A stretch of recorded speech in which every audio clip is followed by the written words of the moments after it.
Доброго ранку всім. Good morning, everyone. We greet you at press center of UCMC. And now we have press briefing, presentation of the final report of the Ukrainian World Congress mission on the 2019 presidential elections in Ukraine. Eugene Czolij, head of the Ukrainian World Congress mission. Welcome.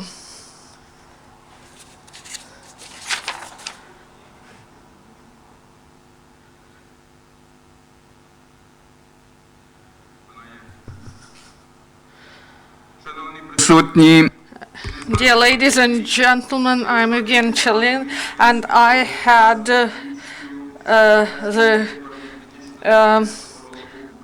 I'm the head of the Ukrainian World Congress International Observation Mission to Ukraine's 2019 elections.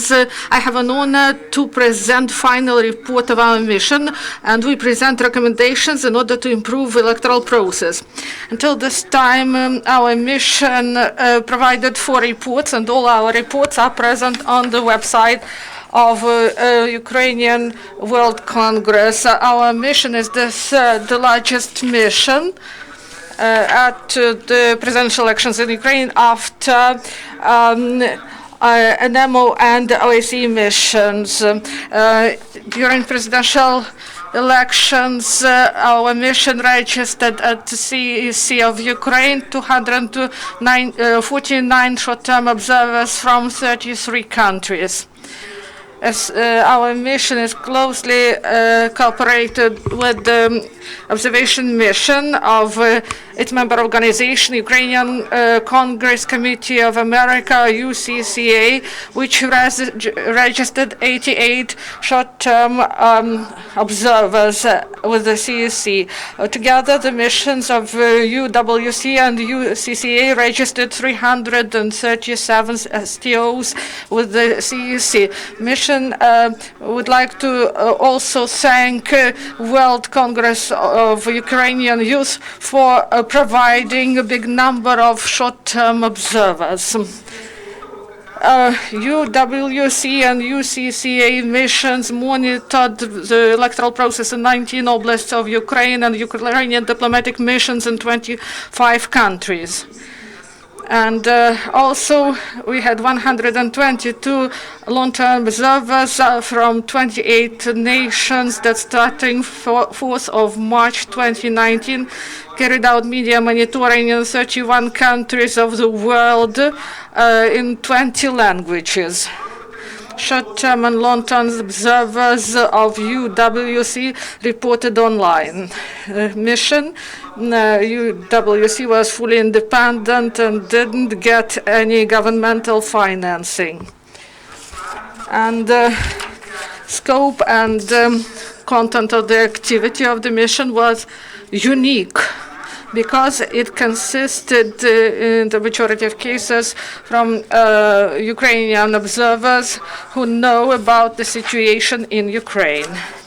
It included short-term observers who carried out monitoring of the electoral process not only in Ukraine, but also in Ukrainian diplomatic missions abroad. It included long-term observers who carried out media monitoring outside Ukraine. The main outcomes of the activity concerning presidential elections are like this. Presidential elections happened in 2 rounds, and UWC mission carried out monitoring of the both rounds. Short-term observers of the mission recorded a significant number of violations, impeded access of elderly people and people with limited physical capabilities to precincts. But nevertheless, these are separate instances, and they didn't influence the results of elections. The biggest obstacle was brutal hybrid aggression of Russian Federation against Ukraine. That is for over 5 years, includes military aggression in the east of Ukraine and illegal occupation of Crimea. In eastern Ukraine, On the eve of the first round of presidential elections, special monitoring mission of OSCE recorded 75 violations of the ceasefire regime in Donetsk Oblast and 9 violations of ceasefire in Lugansk Oblast. On the eve of the second round of presidential elections, OSCE mission recorded 20 violations of ceasefire in Donetsk Oblast and 50 violations of ceasefire in Lugansk Oblast. Due to Russian aggression, Ukrainian citizens were not able to vote in the occupied by Russia territories of Donbas and Crimea.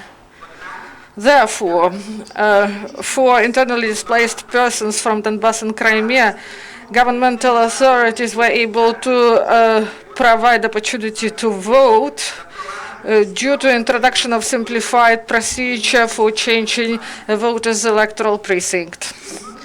And because of the risks and threats to the elections and the impossibility to guarantee security of voters in the Russian Federation, the CSC decided not to open any electoral precincts in that country. But nevertheless, the citizens of Ukraine who reside in Russian Federation could exercise their constitutional right to vote in diplomatic missions of Ukraine that were located in Georgia, Kazakhstan, and Finland.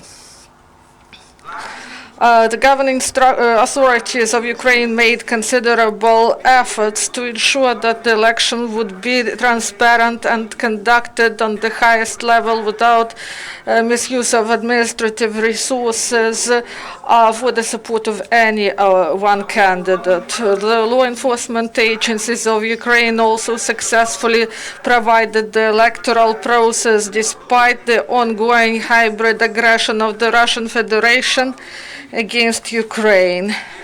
Voters were able to express their will on election day.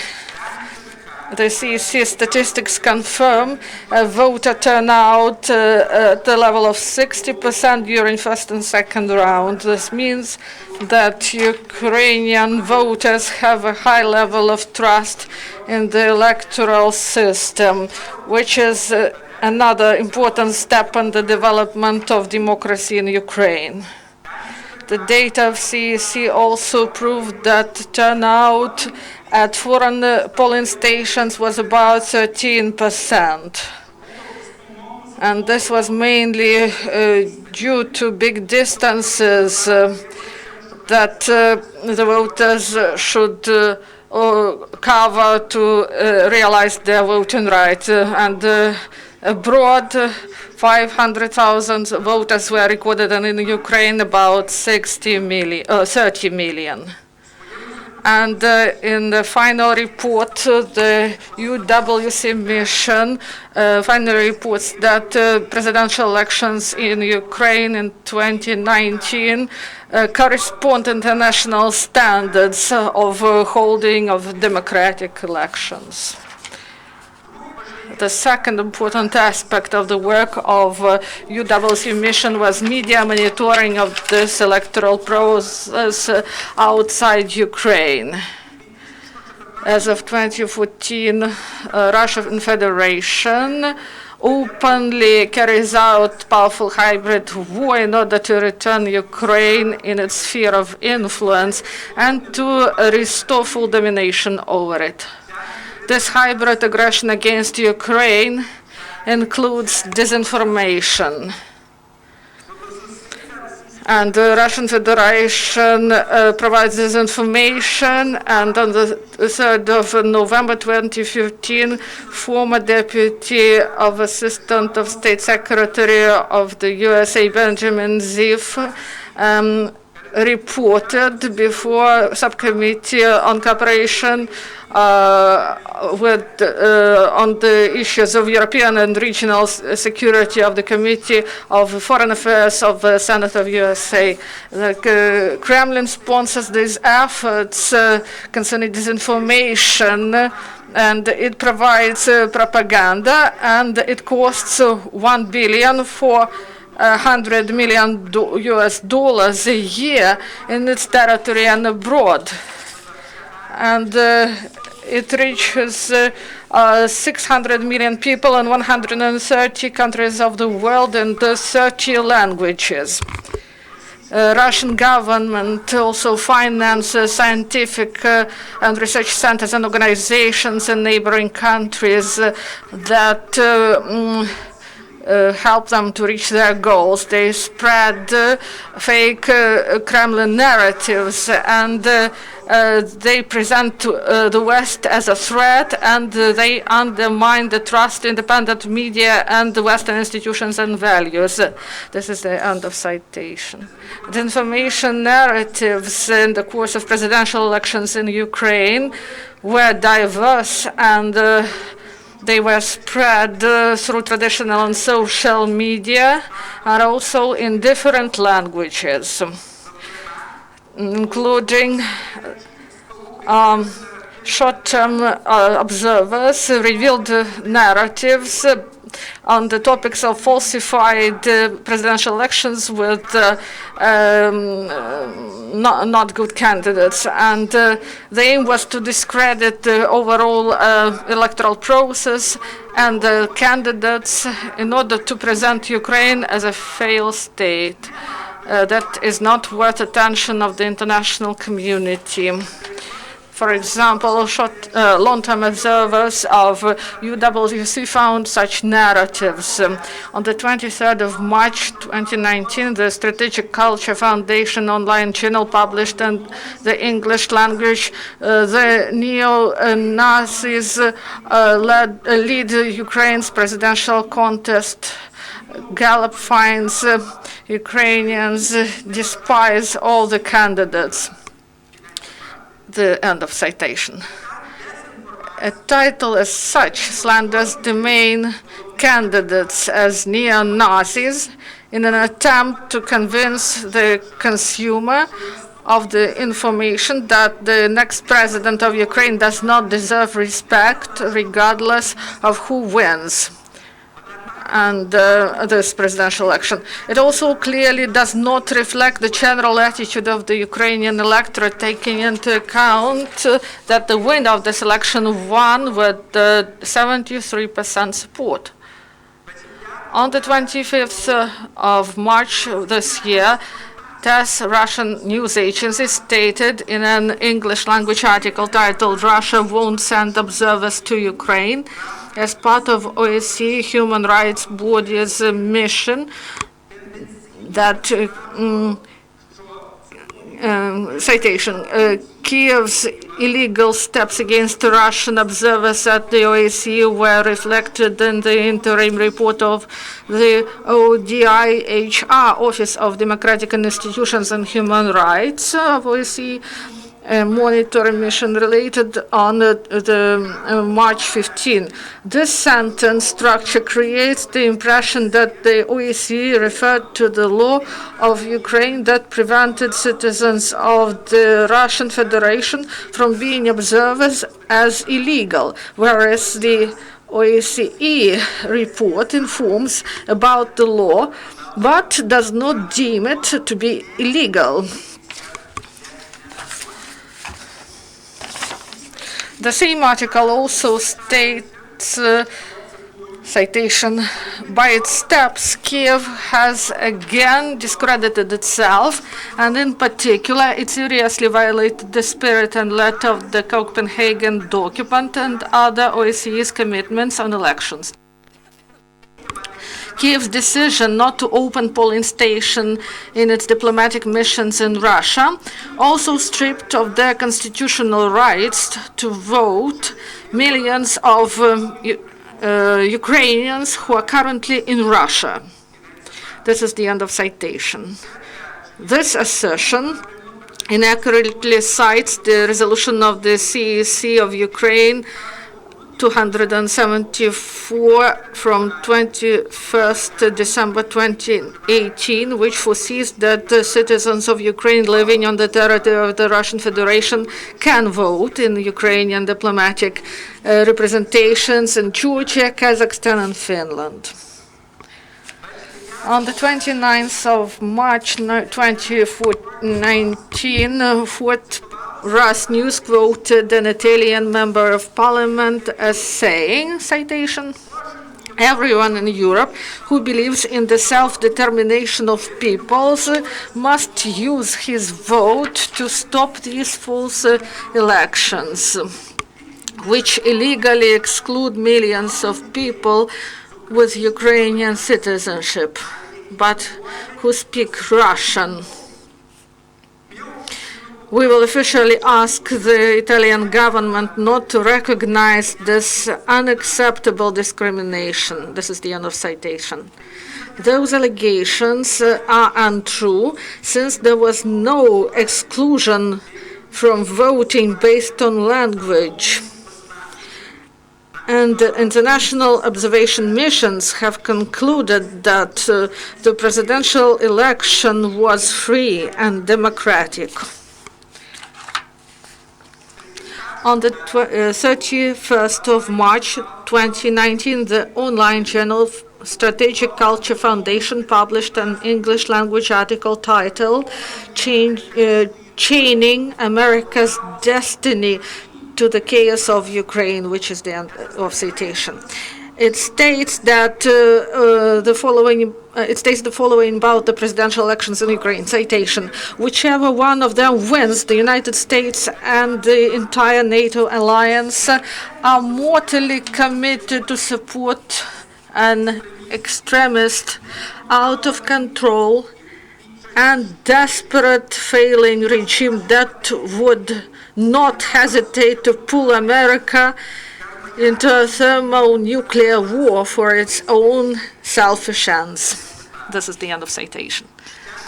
This blatant disinformation not only presents Ukraine as a completely failed state, but foresees that US and NATO cooperation with such a country will lead to thermonuclear war.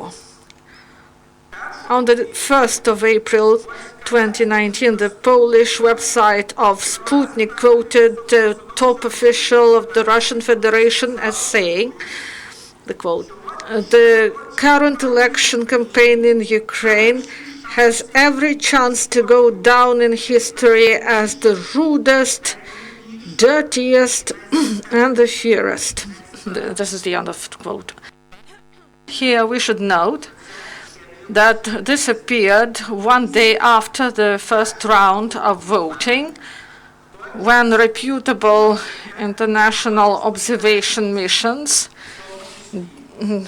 including OSCE, NMO, Canada, and NDI, delivered positive assessments of Ukraine's presidential elections. In its final report, UWC mission finally confirms broad disinformation about presidential elections and Ukraine on the whole. At the same time, UWC mission believes that disinformation is an important instrument in the arsenal of hybrid war of the Russian Federation against Ukraine. In its final report, UWC mission also provides recommendations to improve electoral process in Ukraine. Our recommendations, they're based on results of STO observation, and they are like this. First, to envisage the debates of presidential candidates to be held at least 1 week prior to voting day, not a few hours before the day of silence, in order to provide enough time to Ukrainian people to fully understand the essence of these debates. Second, legislate the repeal of the day of silence as an outdated procedure, which in particular does not take into account the significant role of the social media that has no boundaries. Third one, to stipulate the creation of equal conditions in the media for the candidates for presidency that would include equal time and equal representation of the candidates. Fourth one, to provide the to stipulate that contestation of decisions of electoral precincts be done in time before second round.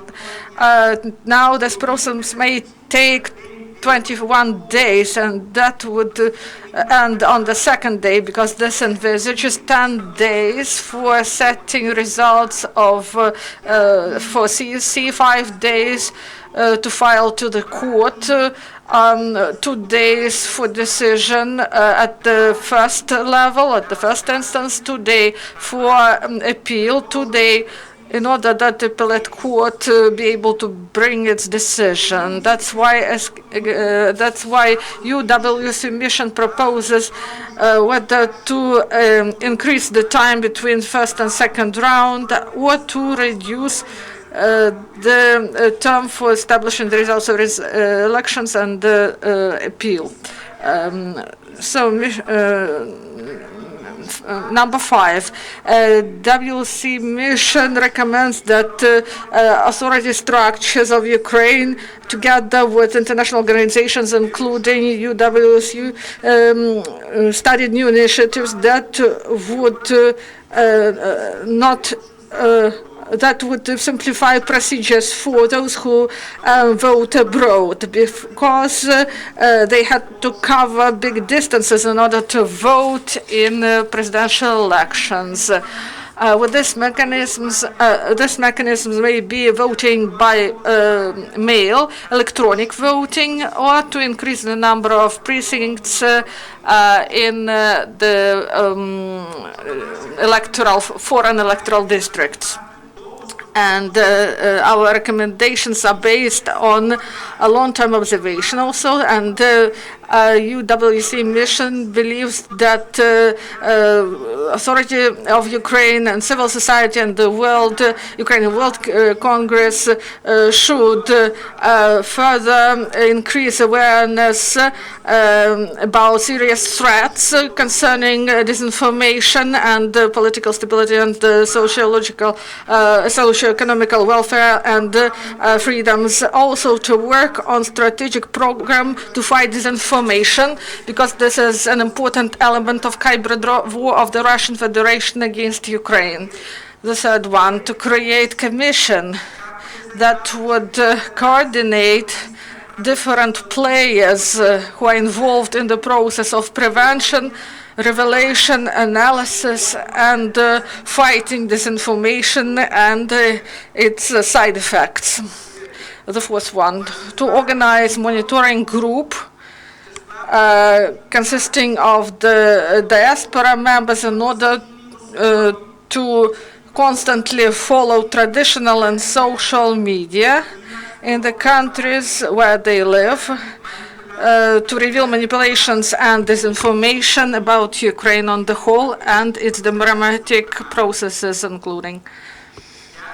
The fifth one, to establish channels of cooperation with governments of Western nations and international organizations in order to share experience and data for efficient fight with Russian disinformation, and to comprehensively counteract this destructive phenomenon on a global level. 6, to find efficient ways of cooperation with Google, YouTube, social media, Facebook, Instagram, and Twitter, and also with communication platform WhatsApp, in order to counteract spread of Russian and other disinformation. 7th, to invest in the increase of media awareness among Ukrainian citizens, including concerning the issue of disinformation and manipulations, through special trainings and subjects on critical thinking and media literacy, to include such subjects in the school and economic curricula. And 8, to promote development of independent and quality media that would efficiently spread true information about Ukraine to different target audiences and in different languages. UWC mission thanks separate individuals and coordinators of groups and educational and non-profit organizations that graciously provided the expertise, services, technical and logistical support, including living and transportation. UWC mission thanks all short-term and long-term observers, including those who came to Ukraine during the Easter holidays to observe second round of presidential elections. UWC mission thanks the donors who helped them in their work, Ukrainian People's Institution Desjardins, Montreal, Ukrainian Credit Union Limited, Toronto, Federation of Credit Cooperative Suma, Yon Cairns, Federative Credit Union Samopomich, Cleveland Corporation Miss Toronto, Federal Credit Cooperative Samopomich, Philadelphia Nova, Ukrainian Federal Credit Union Clifton, and UWC mission also thanks people of Ukraine for hospitality and their hospitality during its work during presidential elections. We thank you a lot, and we informed that our next press briefing concerning parliamentary elections will happen on the 18th of July at 10. Thank you for your attention. So the question from the representative of Institute of Liberalism. So last time I said that our observers came from different countries. They love Ukraine not only in words, but also by their actions. I thank you for your question.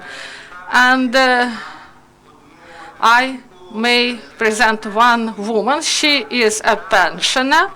She came from Australia at her own expense, and she attended the first and the second round of elections, and she monitored starting the first hour of this electoral process until late at night. And we had several people who came at their own expense, and they came to monitor first and second round. Some of them followed and monitored during Easter holidays, and they left their countries in different countries of the world, and they came here to Ukraine because they really feel that they are part of Ukrainian part, not only in words and slogans, but also they show it in their actions. Other questions, please? Artem Chepko, Ukraine TV channel. You've said that this disinformation during presidential elections was spread in 30 countries of the world. Please tell us about the funds, how much money Russia invested, and what were the biggest fakes that were spread. I provided you with examples, the biggest narratives concerning disinformation. So they tried to discredit the electoral process. They tried to convince people that these elections are not democratic and falsified. That's why they should not take into account the results of these elections. And the second is the narrative that all the candidates are not good to be the president of Ukraine. These were the main requirements that we saw in the course of the elections. About the funds, we cannot tell what money was allocated for this disinformation, but in my report, I presented the report of the Deputy Secretary of State of USA, who reported to the Senate that Russian Federation yearly provides $1,400,000,000 to provide this information to the world. Any other questions? If there are no questions, we thank everyone for your attention. Thank you very much.